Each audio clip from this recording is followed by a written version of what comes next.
Hello student, कैसे हैं आप सब। एक बार पुनः सी कोचिंग क्लासेस पर स्वागत है। उम्मीद करता हूं आप सब अच्छे होंगे, मस्त होंगे, बेहतर होंगे, आपकी पढ़ाई बेहतर चलेगी। बच्चों, आज के इस लेक्चर में 11th क्लास के फिजिक्स में महत्वपूर्ण क्वेश्चन करने जा रहे हैं, जो कि यहाँ पर आप देखिए कि सदिश योग के त्रिभुज नियम के लिए परिणामी सदिश आर का मान निकालना है। मतलब आर का परिमाण कैसे निकालेंगे, उसके लिए एक थ्योरम, छोटा सा थ्योरम है। हालांकि ये थ्योरम बहुत ही कम बार पूछा गया अभी तक में, लेकिन इससे जो सूत्र निकल कर आता है वो सूत्र कईयों से नहीं बनता, फिर दिक्कत होती है और वहाँ से न्यूमेरिकल क्वेश्चन पूछा जाता है। चलिए आज हम आर के परिमाण के लिए जो एक छोटा सा थ्योरम करने जा रहे हैं उसे आप लोग सीखने वाले हैं। सबसे पहले बात करेंगे बच्चों सदिश योग के त्रिभुज नियम की। ठीक है, यहाँ पर आप देखिए सदिश योग का त्रिभुज नियम है क्या। सदिश योग का त्रिभुज नियम ये है कि हमारे पास दो सदिश हैं। हमारे पास दो सदिश है, जैसा कि हमारे एक पहला सदिश है, ये वेक्टर ऑफ ए हो गया, और दूसरा सदिश हमारे पास वेक्टर ऑफ बी हो गया। इन दोनों को ऐड कर दें और त्रिभुज के दो संलग्न भुजाओं के साथ, जैसे हमारा त्रिभुज का एक भुजा ये हो गया, दूसरा भुजा ये हो गया, इसको हमने वेक्टर ए से रिप्रेजेंट कर दिया, इसको हमने वेक्टर बी से। त्रिभुज की दो भुजाओं में और ऐसे दो भुजाएं जो संलग्न हो, मतलब एक दूसरे से जुड़े हों, और इनकी दिशा परिमाण एक ही ओर, देखो जरा दिशा एक ही ओर है, तब जो तीसरी भुजा होगी, यहाँ से जो तीसरी भुजा होगी वही उसका वो परिणामी होगा। यानी वेक्टर आर तीसरी भुजा को प्रदर्शित करेगा बच्चों, लेकिन इसकी दिशा विपरीत होगी, इन दोनों की अपेक्षा विपरीत होगी। देखिए जरा, यहाँ पर मैं कह दूं O है, ये P है, ये Q है। अब डायरेक्शन यहाँ पर देखिए, इसकी दिशा इधर है, इसकी दिशा इधर है, तो ऐसे होना चाहिए, जबकि ये जो परिणामी होता है उसके विपरीत दिशा में होता है। यही सदिश योग का त्रिभुज नियम है। उम्मीद करता हूँ कि ये जो आप परिभाषा है सीख लिए होंगे, और यदि नहीं सीखें तो बच्चों प्लीज़, हमेशा मैं कहता हूँ कि पुराना वीडियोज आपको प्लेलिस्ट में मिल जाएगा। जो पुराने वीडियोज में एक छोटा सा बस डेफिनेशन बताया था कि यदि देखिए यहाँ पर देख लीजिए, देखो पेज थोड़ा सा खत्म हो चुका है, कि यदि दो सदिशों को किसी त्रिभुज के दो संलग्न भुजाओं द्वारा परिमाण दिशा में एक ही क्रम में प्रदर्शित कर दिया जाए, ये क्रम एक ही क्रम प्रदर्शित कर दिया जाए, तो परिणामी सदिश परिमाण और दिशा में तीसरी भुजा द्वारा विपरीत क्रम में प्रदर्शित होता है। यही सदिश योग का त्रिभुज नियम है। सदिश योग का त्रिभुज नियम क्लियर। तो देखो जरा बच्चों, यहाँ पर आप देखो दो सदिश ए और बी है। त्रिभुज ओ पी क्यू में सदिश ए और बी को भुजा ओपी और पी क्यू से हमने प्रदर्शित किया है, संलग्न किया है, दर्शाया है। ठीक है, तब उसका जो परिणामी आर होगा इन दोनों सदिश के विपरीत दिशा में ओ क्यू भुजा से प्रदर्शित किया जाएगा। कहने का मतलब, यदि वेक्टर ए और वेक्टर बी दो सदिश हैं, त्रिभुज की दो भुजाओं के साथ संलग्न है, इसकी दिशा एक ही है, तब ये जो तीसरी भुजा है उसके परिणामी सदिश आर, वेक्टर आर को प्रदर्शित करेगा, जो कि दिशा में विपरीत है। अब मैं कहता हूं बच्चों कि यहाँ पर इस त्रिभुज का बहिष्कोण थीटा है। बहिष्कोण मतलब किसी त्रिभुज के एक भुजा को यदि हम बढ़ा दें तब उसके बीच जो कोण बनता है, यहाँ पर भी बहिष्कोण बन सकता है, यहाँ पर भी बहिष्कोण बन सकता है। आप देखो जहाँ पर वहाँ पे बहिष्कोण बन जाएगा, तीनों ओर बहिष्कोण बन सकता है। ये आप परेशान मत होना, कहीं भी आप एक भुजा को ना आगे बढ़ाओ, बहिष्कोण हर कोण पर अलग अलग वैल्यू देगा। तो यहाँ पर मैंने एक बहिष्कोण थीटा मान लिया है। पूरा विधिवत समझाऊंगा, क्योंकि बच्चों इसको एक्स अक्ष और वाई अक्ष बनाना है ना, तो इसलिए थोड़ा सा बेहतर रूप से इसको मैंने आगे बढ़ाया है और इस पर यहाँ पर लंबवत डाल दिया। ओटी जो है लंब है इस पर। तो सबसे पहले तो सदिश योग के त्रिभुज नियम से हमने दो सदिश ले ली, वेक्टर ए और वेक्टर बी। ठीक है, त्रिभुज ओ पी क्यू की भुजा ओ पी और पी क्यू से हमने यहाँ पर प्रदर्शित किया है। तब जो परिणामी आर है वो तीसरी भुजा ओ क्यू द्वारा परिणाम यानी परिमाण और दिशा में प्रदर्शित किया जाएगा। फिर से समझो, यहाँ पर देखो दो सदिश ए और बी, त्रिभुज ओ पी क्यू, दो सदिश हमारे पास है ए और बी, त्रिभुज ओ पी क्यू में भुजा ओ पी और पी क्यू के परिमाण और दिशा में प्रदर्शित किया गया है। परिमाण और दिशा में एक ही क्रम में है, तब परिणामी आर जो है तीसरी भुजा ओ क्यू द्वारा प्रदर्शित किया जाएगा, लेकिन इसकी दिशा क्या होगी, विपरीत होगी। बच्चों यहाँ तक ठीक है, कोई दिक्कत तो नहीं है। अब वेक्टर ए और वेक्टर बी, जैसे वेक्टर ए को आगे बढ़ाओगे और वेक्टर बी यहाँ पे आई है, तो इन दोनों के बीच का कोण कितना है, तो थीटा है। तो मैं यहाँ पर मान सकता हूँ कि माना जो आपका वेक्टर ए मतलब सदिश ए है, सदिश ए, और बच्चों एक आपके पास सदिश बी है। वेक्टर ए और वेक्टर बी एक दूसरे से कोण कितना बनाते हैं, कोण थीटा बनाते हैं। हम मान रहे हैं ना, थीटा बनाते हैं, ये आपका थीटा कोण है। ठीक है, और हम ये कह रहे हैं बच्चों, जो हमारा OP है इस पर हम लंब OQ डाल देते हैं, तथा OP हम ऐसा कह सकते हैं ना कि यहाँ पर आप ले लो OP लंब है, OP पर लंब है QT। तो यहाँ पर हम ऐसा लिख लेते हैं कि QT जो है वो लंब है, लंब का चिन्ह ये है किस पर बच्चों, OT पर या OP पर, OP पर ये लंब है। तब आप ही बताओ, तब यहाँ पे जो कोण है QPT, तब कोण QPT बराबर कितना हो जाएगा, थीटा हो जाएगा। यहाँ पे जो कोण बन रहा है वो थीटा हो जाएगा। क्या हो जाएगा बच्चों, थीटा हो जाएगा। ठीक है, यहाँ तक क्लियर है। अब मैं यदि आपसे कह दूं कि भाई साहब यदि OP बराबर, मैं आपसे कहूं इसका परिमाण कैसे निकलेगा, तो परिमाण निकालने के लिए वेक्टर A का मापांक निकालते हैं। ठीक है, तथा मैं आपसे यदि कह दूं कि भाई OP का मान हो गया, PQ का मान क्या होगा, PQ का परिमाण, तो मॉड ऑफ B, यानी यहाँ पर मापांक निकालते हैं तो उसका अदिश फॉर्म में परिमाण निकल कर आता है। किसी भी सदिश का मापांक निकालते हैं तो उसका परिमाण प्राप्त हो जाता है, यानी वैल्यू प्राप्त हो जाती है। अब थोड़ा सा देखिएगा बच्चों, थोड़ा सा समझिएगा। मेरे पास एक बड़ा त्रिभुज बन चुका है OTQ। इसमें मैं बात करूं तो ये नीचे वाला आधार हो जाएगा, और इसमें मैं बात करूं तो ये आपका हो जाएगा बच्चों लंब, और ये OQ की बात करूं तो ये हो जाएगा कर्ण।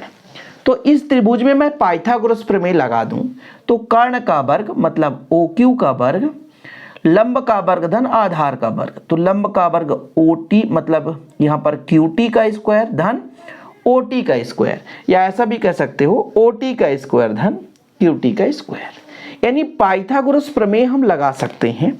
तो कहीं ना कहीं हम यहाँ पर लिखेंगे इस समकोण त्रिभुज OTQ में कौन सा प्रमेय लगा रहे हैं बच्चों, पाइथागोरस प्रमेय से,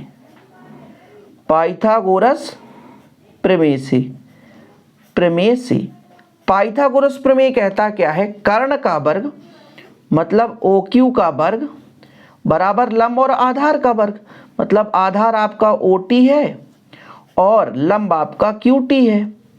अच्छा, जो OT है ना वो दो भाग से मिलकर बना है, OT दो भाग से मिलकर बना है, OP और PT से मिलकर बना है।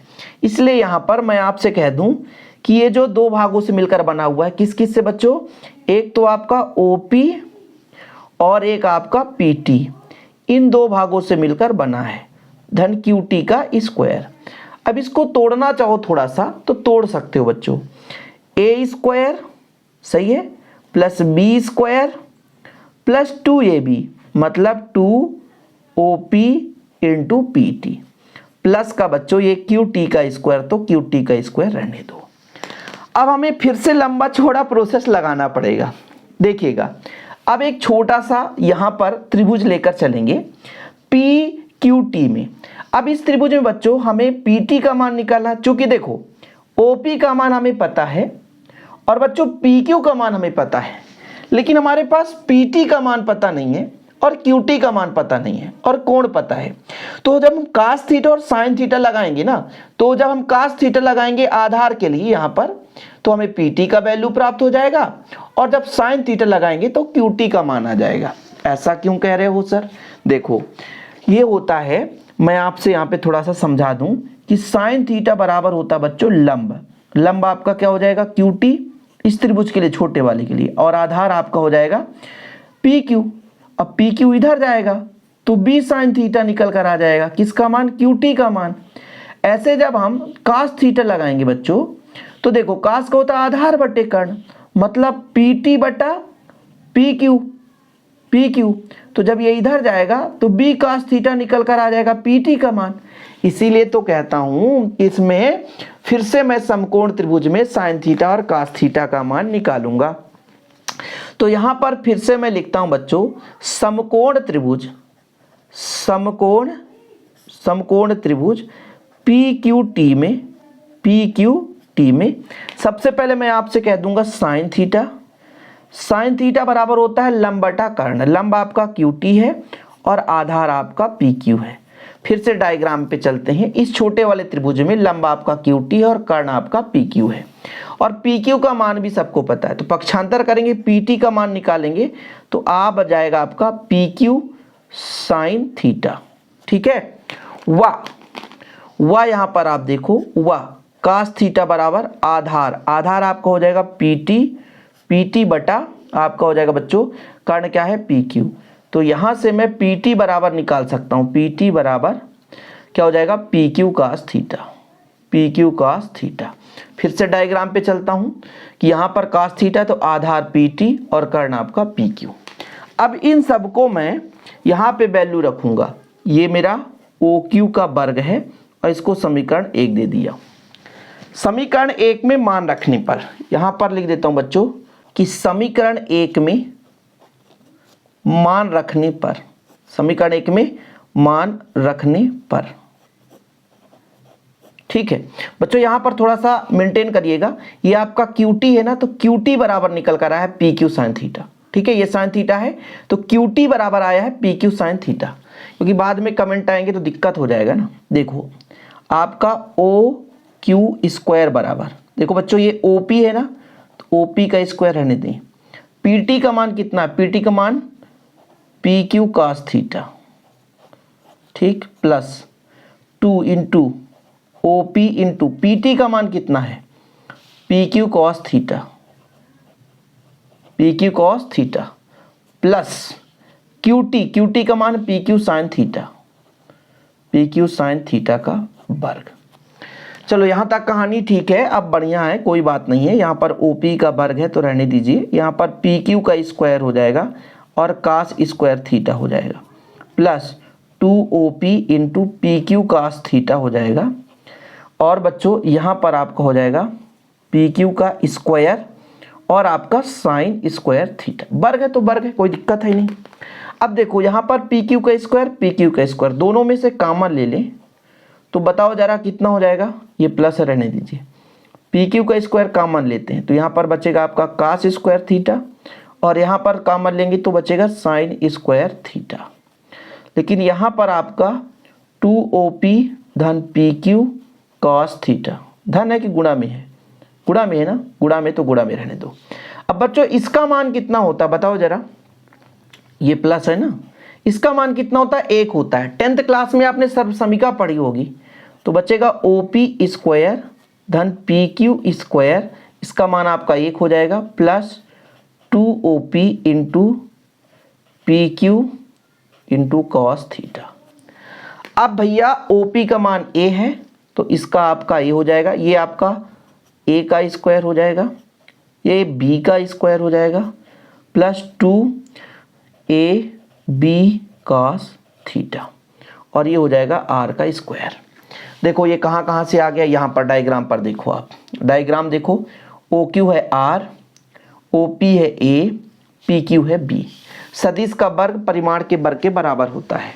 सदिश का वर्ग परिमाण के वर्ग, भाई OP क्या है परिमाण है और वेक्टर ए सदिश है, तो सदिश का वर्ग करोगे और परिमाण का वर्ग दोनों समान होगा। सदिश का वर्ग परिमाण के वर्ग के बराबर होता है, तो R बराबर यदि मैं आपसे कह दूं, वर्ग इधर जाएगा तो वर्गमूल हो जाएगा A square plus B square plus 2AB cos theta. जी हाँ बच्चों, यही है आपके R का मान। यदि क्वेश्चन बनता है तो फिर आप लोगों से क्लियर रहना चाहिए। अब यहाँ पर एक और चीज़ मैं निकालना चाहता हूँ, जैसे यहाँ पर अल्फा है तो tan अल्फा, ये आपका बच्चों tan अल्फा बराबर क्या हो जाएगा, इसके सामने वाली भुजा लंब आपका QT और आधार आपका क्या हो जाएगा OT। तो चूंकि यहाँ से मैं आपसे बता दूँ कि tan अल्फा बराबर, तो मैंने आपसे कहा QT बटा OT, सही है OT, और ये OT दो भागों से मिलकर बना है, एक तो आपका OP धन PT, ठीक है OP धन PT। अब इसका वैल्यू पुट कर दो, QT का मान हमारे पास है सबको पता है, PQ साइन थीटा हमने निकाला था, एक बार फिर से चेक कर लेना। OP तो OP रहने दो, और इसका मान हमने निकाला था PQ कॉस थीटा, ठीक है। अब वैल्यू पुट कर दो बच्चों, tan अल्फा का मान यदि निकालना चाहते हो तो यहाँ पर PQ का मान कितना है अपने पास, PQ का मान है B, और ये आपका साइन थीटा बटा ए धन बी कॉस थीटा। ठीक है, ये चीज हो गया। यानी जो आपके आर, यहां पर आप देखो ये वेक्टर ए और परिणामी आर के बीच कोण निकालना है तो इस फार्मूले का प्रयोग करेंगे, आसानी से निकल कर आ जाएगा। ठीक, जरूरत पड़ सकता है इसलिए मैंने बता दिया। उम्मीद करता हूं बच्चों एक छोटा सा वीडियो पसंद आया होगा। यदि इसका नोट्स लेना है तो कांटेक्ट नंबर मैं आपको दे दूंगा, 96 85 29 91 49, ये मेरा पर्सनल नंबर है। इस पर कांटेक्ट करके नोट्स ले सकते हैं। डिस्क्रिप्शन पे ऐप का लिंक होगा, ऐप भी डाउनलोड कर लें और हमें सपोर्ट करें। ओके बच्चों, वीडियो पसंद आए तो लाइक करके शेयर करें। ऐसी वीडियो पाने के लिए चैनल को सब्सक्राइब कर बेल आइकन प्रेस कर लें। 11th क्लास का स्पेशल इस चैनल में प्रोवाइड किया जाता है या आपको पढ़ाया जाता है। जय हिंद, वंदे मातरम।